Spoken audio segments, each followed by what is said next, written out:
দেখেন দুধ খাচ্ছে, দেখেন দুধ খাচ্ছে, ভালো দুধ।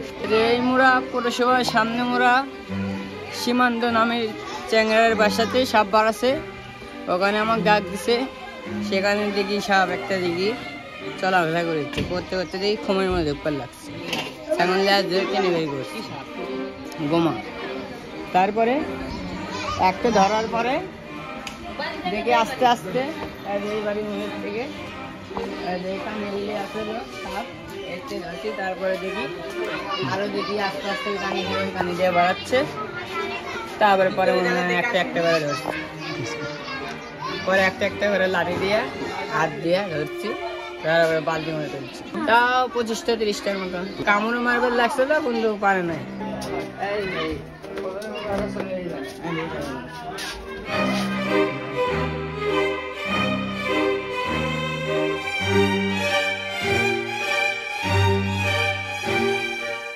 বাড়াচ্ছে 2-3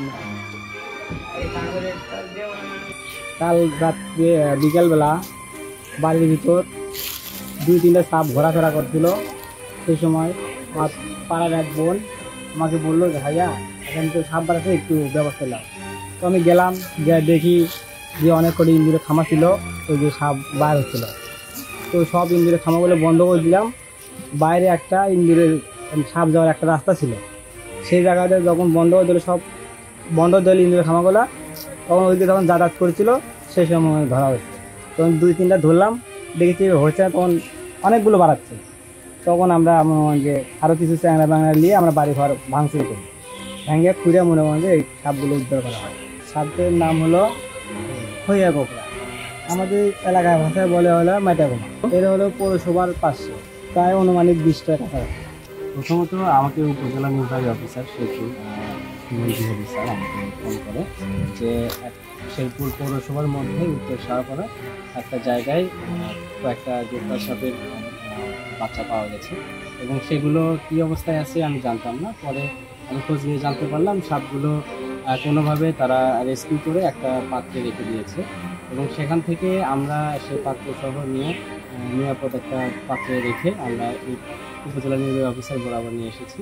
এবং এখানে আনার পরে আমরা বন বিভাগের বন্যপ্রাণী ব্যবস্থাপনা সংরক্ষণ অঞ্চলের যিনি বিভাগীয় বন কর্মকর্তা আছেন তার সাথে কথা বলেছি, এবং তিনি জানিয়েছেন এই সাপগুলো